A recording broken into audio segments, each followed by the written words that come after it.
This video is a follow-up to my first video entitled Why I Am Not an Atheist, Truth, Part 1. In that video, I examined the philosophy of materialism, which says that nothing exists but matter, and I finished the argument I finished the video with the argument that the materialist's worldview is self-refuting.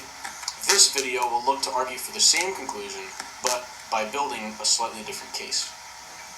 Another way of looking at the self-refuting nature of materialism is determinism, which is the belief that if we knew all of the laws of physics and everything about the universe at any point in time, we would be able to calculate every other event in the universe from that information, theoretically, of course.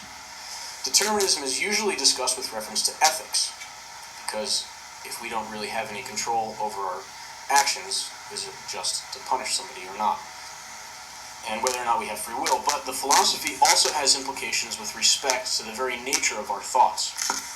To illustrate determinism, imagine a physicist performing an experiment. If the physicist performs an experiment in a controlled environment where he knows everything involved in the experiment, he can figure out the exact outcome. The more he knows about the input of the experiment, the more accurately he will be able to predict the outcome. Now apply this to the entire universe. If the physicist could take a snapshot of the universe at any particular time so that he knew everything about every subatomic particle everywhere in the universe, theoretically, and if he knew every law governing those particles, then he would be able to calculate, theoretically, the state of every particle in the very next moment.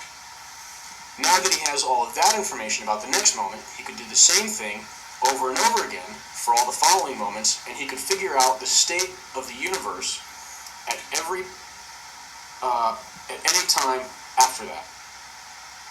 Now this experiment only works in a materialistic universe, where the only interactions taking place in the universe are physical interactions, scientifically observable and predictable interactions. If there is any other aspect to the universe, like souls, or gods, or angels, then this system doesn't work, because the souls, gods, or angels may be able to interfere with the physical pattern and do things that the scientist would not be able to predict. Determinism is usually discussed in ethics because if determinism is true, then we do not have free will. So the question is it just to punish people if they did not choose to commit the crime, and etc. But determinism also applies to our physical actions, but not only to our physical actions, but also to our thoughts. If determinism is true, then every event in the universe, including each of our thoughts, is predictable. Therefore, if determinism is true, our very thoughts and most deeply held beliefs are determined, and we could not have believed otherwise. People might be right, and people might be wrong, but there is no standard for measuring truth. Even the basic laws of logic, in which we trust, exist in our brains because of physical interactions. Nobody has any reasons for believing anything, only physical events that have resulted in brain states. So we have no reason to trust our thoughts. In a deterministic universe, we have no reasonable basis for believing that our thoughts have any correspondence with reality. Now, the universe of the materialist philosophy is merely physical. Nothing exists but matter. So determinism is inherent to the system.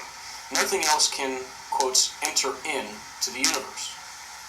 So the materialist must admit that his beliefs about materialism are determined, that he believes in materialism not because of reason, but because of the brain state the physical universe happens to produce in his head.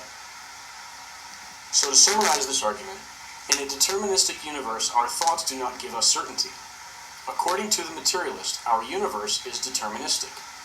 Therefore, according to the materialist, no thoughts are certain, including his own thoughts about materialism.